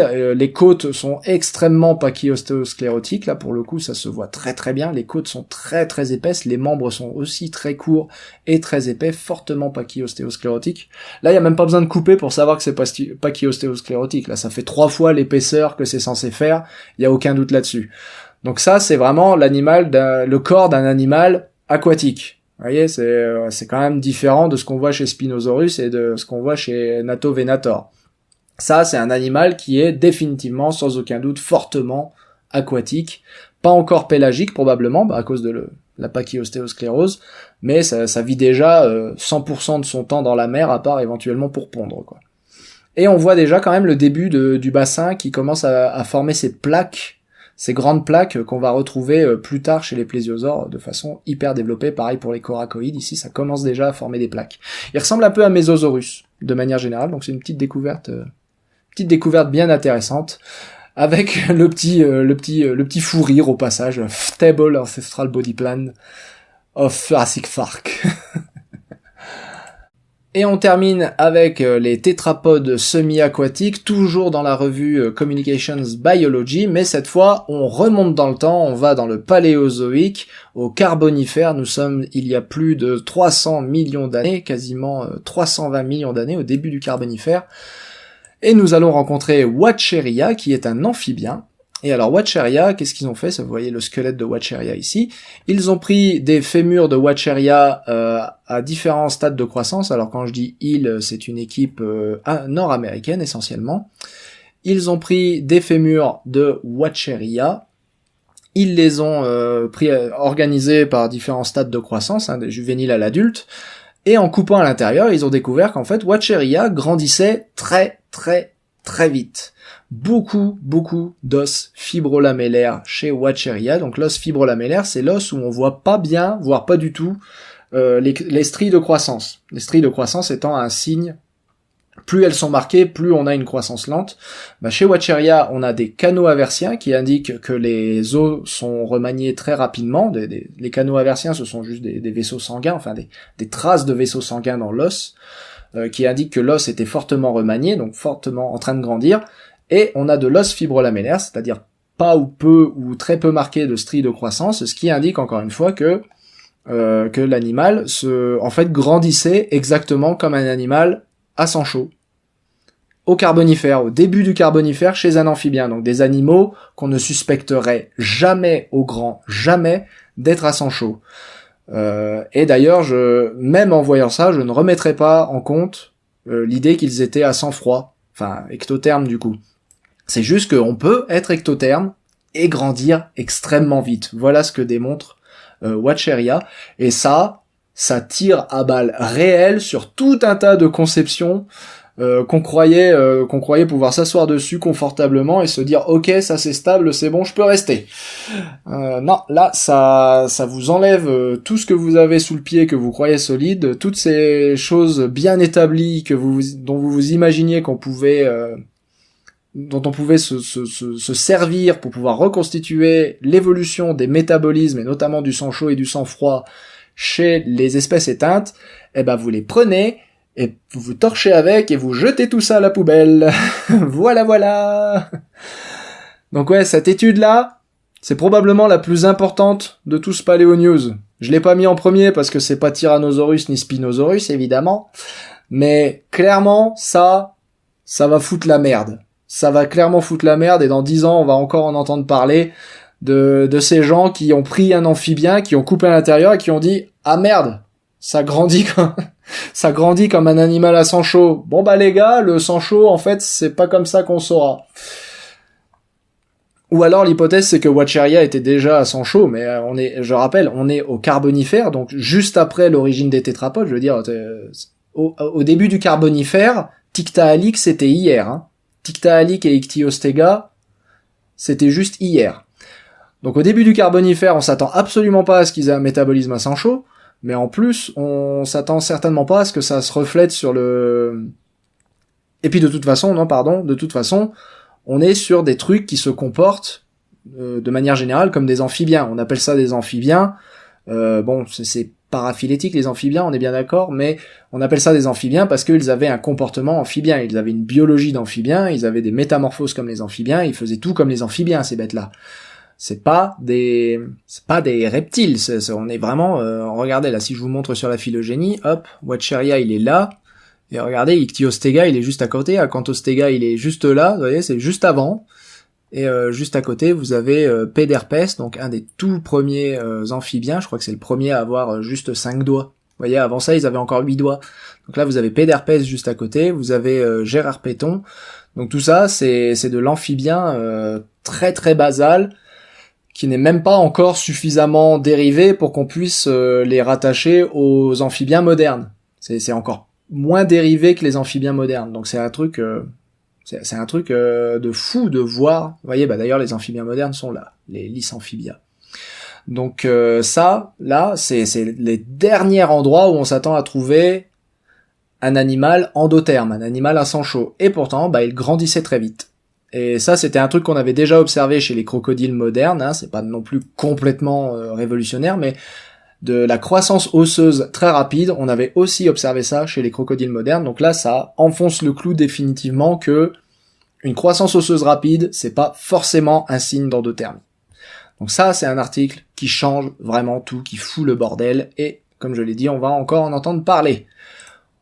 Restons au Paléozoïque, remontons un petit peu maintenant au Permien, toujours dans la revue Communications Biology. Je crois que c'est une revue qu'ils viennent de lancer, c'est pour ça qu'ils ont lancé plein d'articles d'un coup, mais bref.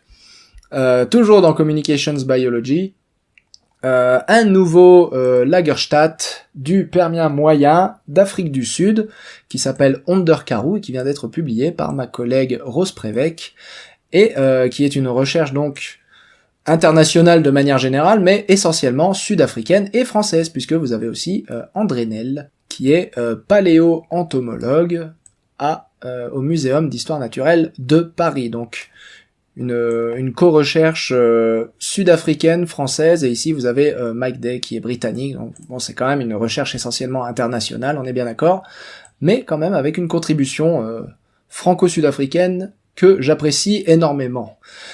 Et donc dans ce nouveau Lagerstadt, on n'a pas des tétrapodes, mais cette fois on a surtout des végétaux, des Glossopteris, et notamment parmi ces Glossopteris des infructescences de Glossopteris.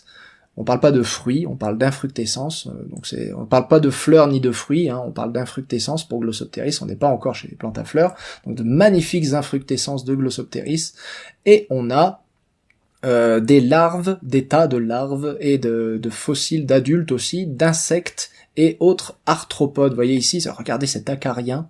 Il n'y a même pas besoin d'être spécialiste en fait pour voir que ce truc-là est un acarien. Vous voyez, des ailes d'insectes absolument magnifiquement préservées, des détails très très fins qui permettent une identification très précise, même si moi j'y connais rien, donc je vais pas vous je vais pas vous bullshiter votre face avec ça. On a des nymphes, regardez cette nymphe magnifique. Et ici on a notamment les paléodictyoptères, les fameux trucs du Paléozoïque qui ressemblaient à des libellules mais qui avaient 1, 2, 3 paires d'ailes au lieu de 2. Donc les paléodictyoptères, ça c'est une nymphe de paléodictyoptères. Donc apparemment on avait un genre de petit environnement, bon là ils disent deltaïque, mais deltaïque très calme, avec une déposition de sédiments très très fins où les animaux, les arthropodes venaient pondre leurs œufs, où les nymphes venaient se développer. Et donc ça c'est très intéressant parce que ça va nous apprendre plein de choses, vu que c'est du Permien moyen. Ça va nous apprendre plein de choses sur à quoi ressemblait l'entomofaune avant l'extinction de la fin du Guadeloupien et avant l'extinction Permien-Trias. Donc pour l'instant, c'est juste la présentation du site de manière générale. Il n'y a pas de grosses découvertes présentées là, à part le fait que on a un nouveau site, on a une préservation de tarés, et ça va nous apprendre plein de trucs dans le futur. Voilà. Pour l'instant, c'est là qu'ils en sont.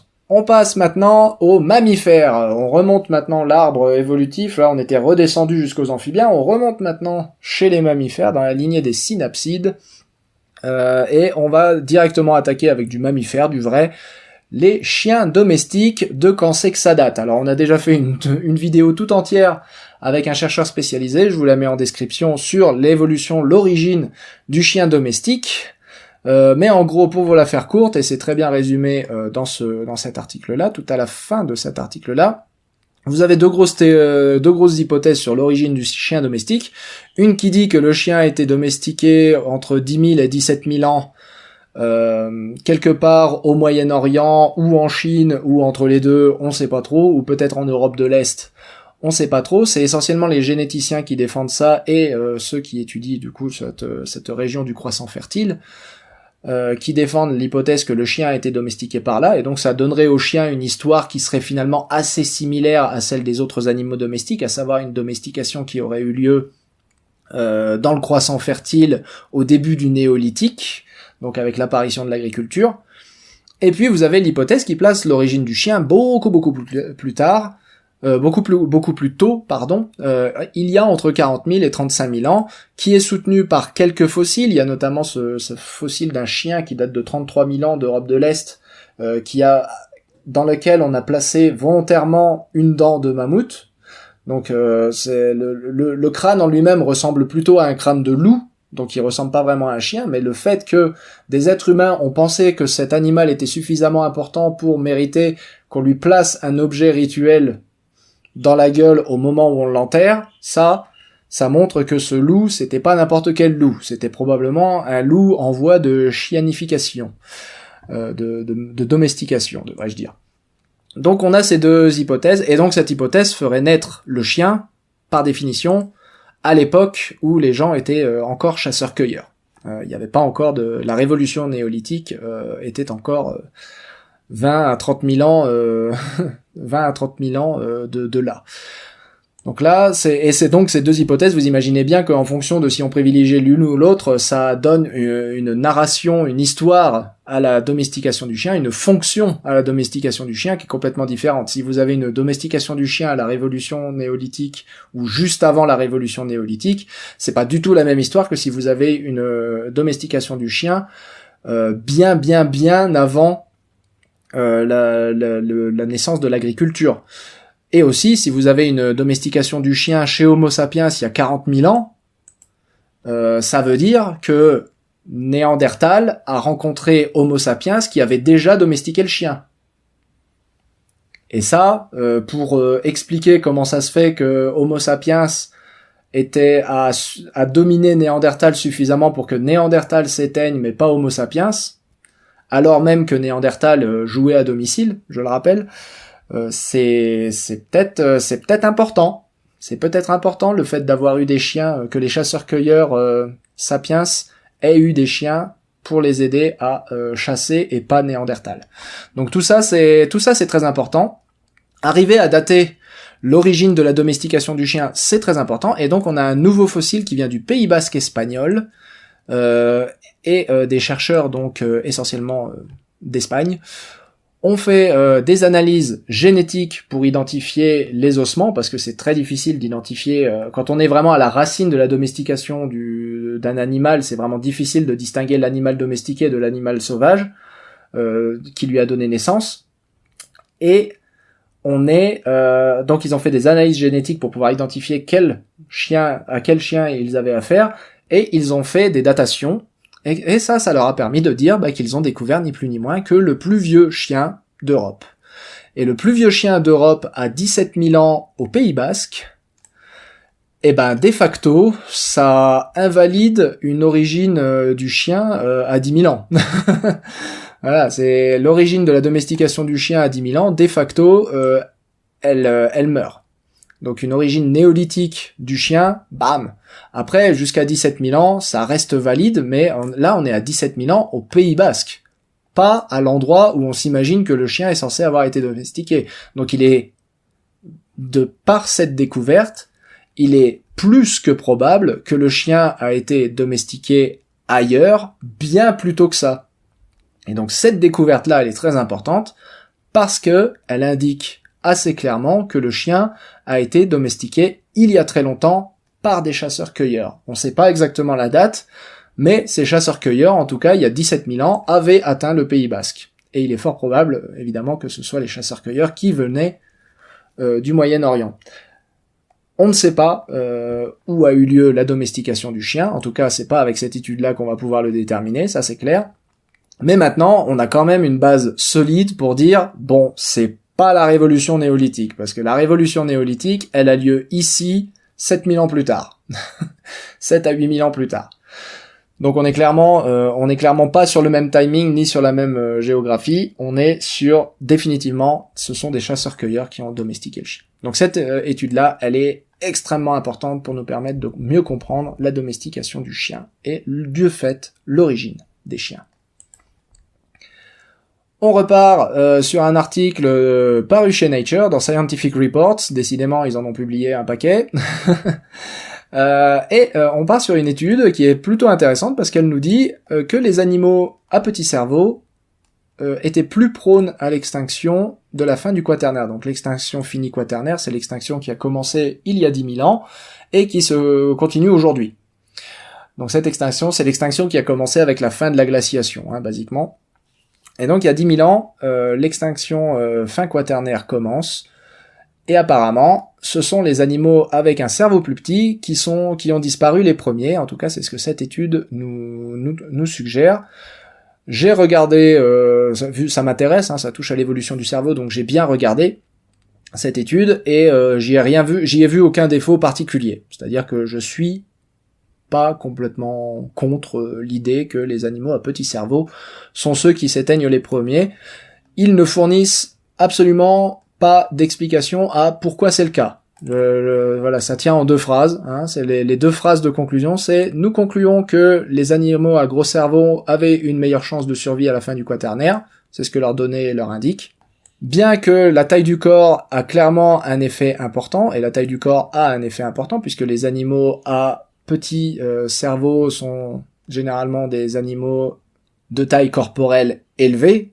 Plus vous avez un gros corps, plus votre taille de cerveau est petite en comparaison. Donc, et on sait que l'extinction quaternaire affecte essentiellement la mégafaune, donc les animaux à gros corps, donc les animaux avec un cerveau comparativement plus petit. Ceci dit, ils ont corrigé pour l'effet de la taille du corps sur leurs données. C'est quelque chose qu'on sait faire statistiquement parlant, enlever l'effet de la taille du corps. Mais même en faisant ça, on le sait qu'il y a toujours un effet de la taille du corps. On n'arrive jamais à s'en débarrasser complètement. Donc là, ce qu'ils font dans cette phrase, c'est reconnaître cet effet-là. Et bien que la taille du corps soit clairement l'effet le plus important, nous disent-ils, la taille de cerveau a clairement fait partie des choses sélectionnées, positivement, je veux dire. La taille du cerveau permet en effet d'expliquer quelles sont les espèces de grande taille qui avaient le plus de chances de survivre. C'est-à-dire que dans leur jeu de données, ce sont les espèces de grande taille qui ont survécu sont celles qui avaient le plus gros cerveau. Vous voyez, donc même en prenant la taille du corps en compte, même au sein des espèces de grande taille, eh bien ce sont celles qui ont le plus gros cerveau qui survivent. Donc c'est exactement ce que je viens de vous expliquer. Un cerveau, les espèces à gros cerveau avaient plus de chances de s'adapter. Alors c'est la seule phrase qui explique peut-être éventuellement pourquoi c'est les espèces à gros cerveau qui ont survécu. Les espèces à gros cerveau avaient plus de chances peut-être de s'adapter rapidement au changement climatique et à la pression sélective imposée par le nouveau prédateur humain. Voilà, c'est la seule phrase qui donne éventuellement une explication au patron observé. Le patron observé, c'est juste les espèces à plus gros cerveau survivent mieux que les espèces à petit cerveau, même à taille égale, même à taille de corps égale. Et donc ce qu'ils disent, c'est que peut-être un gros cerveau vous rend plus intelligent et que cette intelligence inclut notamment une plus grande flexibilité au niveau de votre comportement qui vous permet de vous adapter au changement climatique et à l'arrivée de l'être humain et à l'expansion humaine. Voilà, c'est tout ce qu'ils disent. C'est la seule explication qu'ils fournissent. On va rappeler quand même que la taille de cerveau, c'est un truc qui est corrélé à beaucoup de choses. Il y a pas l'intelligence, encore une fois, quand on dit taille de cerveau en paléontologie, on saute immédiatement sur l'explication de l'intelligence. Il n'y a pas que l'intelligence qui est corrélée à un gros cerveau, il y a aussi plein d'autres choses, notamment votre taux de reproduction, votre longévité. Donc la longévité, les animaux qui ont un gros cerveau sont aussi ceux qui vivent le plus longtemps. Donc il y a plein d'autres facteurs qui pourraient être utilisés Et là, bon, on pourrait leur reprocher d'avoir sauté immédiatement sur l'explication, c'est l'intelligence, mais en l'occurrence, ils le font que dans une phrase de conclusion, sans vraiment élaborer dessus, donc on va pas non plus leur jeter la pierre, quoi. On voit bien que l'article, le but du jeu de l'article, c'était pointer du doigt le patron sans discuter des processus qui ont lié à ce patron en question.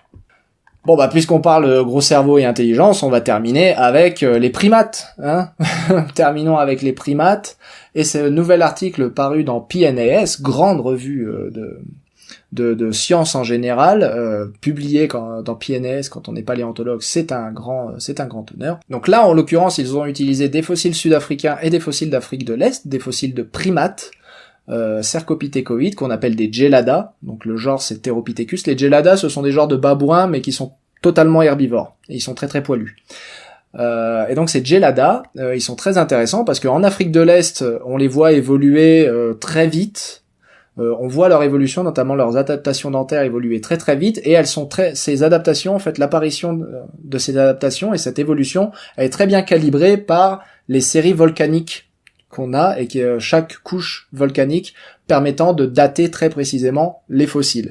Donc on a cette alternance fossile, couche volcanique, fossile, couche volcanique, fossile, couche volcanique, qui permet de dater, du coup, de donner une marge, on va dire, de date très précise sur les fossiles en Afrique de l'Est. Donc ce qu'ils ont fait, c'est que à partir des dates données à ces fossiles en Afrique de l'Est, ils ont extrapolé ça en Afrique du Sud pour arriver à dire, bah écoutez, puisqu'on a cette évolution qui est bien calibrée dans le temps des Gelada, donc ici c'est les plus vieux, 4 millions d'années, ici c'est les plus récents, 0, hein. Donc c'est un graphe qui se lit à l'envers en fait, hein. Au lieu d'aller du plus vieux à gauche au plus récent à droite, on va du plus récent à gauche, au plus vieux à droite. C'est tellement contre-intuitif que du coup même moi je me plante, mais bref. Et donc on voit les Gelada qui partent il y a 4 millions d'années d'animaux relativement petits, tels que mesurés sur la taille de leurs dents, jusqu'à des animaux relativement grands. Et c'est vraiment minuté. Vous voyez, c'est une augmentation de taille qui est très très régulière. Alors avec une certaine dispersion, évidemment, on reste sur des entités qui sont biologiques, on reste sur des êtres vivants, ça ne suit pas des règles très strictes, hein, évidemment. On reste sur de la règle statistique, mais pas stricte. Mais on voit, là, c'est quand même, c'est l'évolution, dans sa plus belle, c'est l'anagénèse dans sa plus belle forme, puisque là on voit une évolution depuis la sous-espèce d'Arty jusqu'à l'espèce Liki, qui a lieu de façon totalement, vous voyez, c'est totalement graduel, quoi. C'est l'anagénèse sous sa plus belle forme, l'évolution droit sous vos yeux, documentée par le registre fossile. On peut pas faire mieux que ça. On peut pas faire mieux que ça, à part peut-être moins de dispersion autour des droites de régression, à la limite, mais c'est tout. C'est tout. On peut pas faire mieux que ça. En matière de preuve de l'évolution, là, on voit la morphologie qui se transforme, on voit nos Gelada augmenter de taille sur 4 millions d'années en direct. C'est magnifique. C'est magnifique. Et donc, à partir de cette calibration qui a été faite sur les Gelada d'Afrique de l'Est, bah, ils ont pris les Gelada d'Afrique du Sud, qui sont retrouvés dans des grottes, et en faisant ça, et en regardant notamment la taille de leurs dents, ils ont réussi à dater les grottes. Vu qu'on sait que les Gelada évoluent de façon très très très régulière, et en ayant suffisamment de dents de Gelada, parce qu'il faut quand même avoir beaucoup d'échantillons, comme je vous l'ai dit, il y a une certaine dispersion autour des droites de régression, donc une certaine dispersion autour de la moyenne. Donc ça donne une marge d'erreur. Donc il y a que en calculant une moyenne que vous allez arriver à avoir une datation du coup qui va être précise. Mais voyez, c'est tellement régulier, c'est tellement linéaire, c'est tellement beau qu'il suffit de prendre des dents, de les mesurer pour pouvoir dire quel âge a la dent. Et ce qu'il y a de fantastique en fait, c'est que les grottes en Afrique du Sud, on a beaucoup de mal à les dater, mais on a quand même réussi à les dater de façon différente. Et donc ce qu'il y a de formidable avec cette datation au Gelada, c'est que elle donne des résultats qui sont complètement cohérents avec les datations qui ont été faites autrement par d'autres méthodes, notamment des méthodes directes de datation comme le plomb, l'uranium, les méthodes uranium-plomb qui sont basées sur la désintégration radioactive. C'est très difficile de faire ça sur les grottes parce qu'il n'y a pas beaucoup d'uranium-plomb dans les grottes. On trouve légèrement ça dans la calcite, hein, c'est ce qui est marqué ici. On trouve aussi un peu de magnétisme, de paléomagnétisme, donc on peut aussi dater les grottes de cette façon-là, mais c'est pareil, c'est difficile parce que la stratigraphie des grottes est extrêmement compliquée à comprendre en fait. Donc c'est très important d'avoir plusieurs sources de datation sur ces fossiles sur ces dépôts dans les grottes d'Afrique du Sud. C'est notamment important parce qu'on y trouve des homininés et qu'on veut savoir à quel point ils sont vieux, nos homininés. Et donc là, c'est merveilleux parce que ça a le même âge. Avec les Djellada, on trouve le même âge qu'avec les méthodes uranium-plomb et qu'avec les méthodes de recoupement paléomagnétique. Donc ça, c'est dans ta face. C'est juste impressionnant en fait que l'évolution se comporte à ce point comme une horloge dans le cas des Djellada, tellement comme une horloge qu'on peut dater à partir justement du grade évolutif. C'est juste d'une beauté. C'est d'une beauté ahurissante. Et pour conclure, l'annonce qui a été faite juste avant que j'enregistre le Paléo News, du coup il n'y a pas de publication, il n'y a rien du tout, c'est la découverte de charbon de bois dans la grotte où Homo naledi a été découvert. Donc Homo naledi, rappelez-vous, petit homininé qui a vécu il y a 200-300 000 ans, pas 300 millions d'années, c'est une grenouille. Il a vécu il y a 200-300 000 ans, Homo naledi, et pour l'instant on les a retrouvés que dans dans un seul système de grottes, on va dire, qui est la grotte Rising Star, avec plusieurs chambres à l'intérieur, c'est pour ça qu'on parle d'un système de grottes. Et donc dans la grotte Rising Star, on vient enfin de découvrir des charbons de bois qui pourraient expliquer comment ça se fait que Homo naledi s'est enfoncé si profondément dans ce système de grottes, parce que on avait un peu de mal à comprendre comment Homo naledi s'était retrouvé là, notamment dans les hypothèses, il y a que un dépôt rituel des cadavres. Alors rituel ou pas, d'ailleurs, ça c'est une grande question, parce qu'on peut aussi se débarrasser des cadavres sans en avoir rien à cirer, hein. C'est juste une question sanitaire, j'ai envie de dire, mais bref. On se demandait comment ces cadavres avaient fini là, quoi. Et du coup, si on a du charbon de bois, bah ça veut dire qu'Homo naledi pouvait faire du feu. Et si Homo naledi pouvait faire du feu, bah il pouvait très bien aller profondément dans les systèmes de grottes sans trop se soucier de se casser la tronche dans les trous. Donc ça, c'est la première chose. Et la deuxième chose, c'est aussi que Homo naledi est un homininé avec un cerveau relativement petit. En tout cas pour le genre Homo, il a un cerveau de l'ordre de 600-700 cm3. Donc même comparé à Homo habilis, c'est pas beaucoup. Et 600 à 700 cm3, c'est la moitié de Homo erectus. Et donc on s'attendait pas à ce que Homo naledi, de fait, avec son petit cerveau, maîtrise le feu. Et ça, c'est quelque chose d'intéressant. Alors, ils maîtrisent le feu parce qu'on a vraiment retrouvé ce qu'ils disent, en tout cas dans les annonces qu'ils ont faites pour l'instant uniquement sur Twitter. Donc la science sur Twitter, on va pas lui donner non plus une crédibilité trop trop gigantesque. Mais bon, c'est Lee Burger et son équipe qui ont annoncé ça, donc c'est eux les seules et uniques personnes qui travaillent sur le site. Donc on est obligé de croire ce qu'ils disent, hein, quoi qu'il arrive. On est obligé de leur faire confiance. Donc ils ont retrouvé des foyers. Et ça, ces foyers, ça montre une utilisation du feu maîtrisée. C'est pas seulement du feu qui a été collecté à la suite d'un orage, par exemple. Donc ça, ou d'un feu de forêt, quoi. C'est important de remarquer que c'est du feu maîtrisé. Donc cette utilisation du feu maîtrisé pour un homininé qui a un cerveau de 600 cm3, c'est inattendu. Et la seule fois où ça avait été évoqué, c'était possiblement à Swartkrans, où pour l'instant le seul hominidé qu'on a retrouvé c'est Paranthropus, et là on a effectivement des traces de brûlure sur des ossements, mais pas de feu maîtrisé. Donc là, Homo naledi possiblement a encore des bonnes chances de nous surprendre, mais on attendra pareillement, comme pour le congrès de la SVP, on attendra quand même qu'une véritable publication sorte. Voilà, c'était Paléo News, je vous remercie de l'avoir suivi, n'oubliez pas de vous abonner pour ne rien manquer d'ancien, et je vous dis à très bientôt.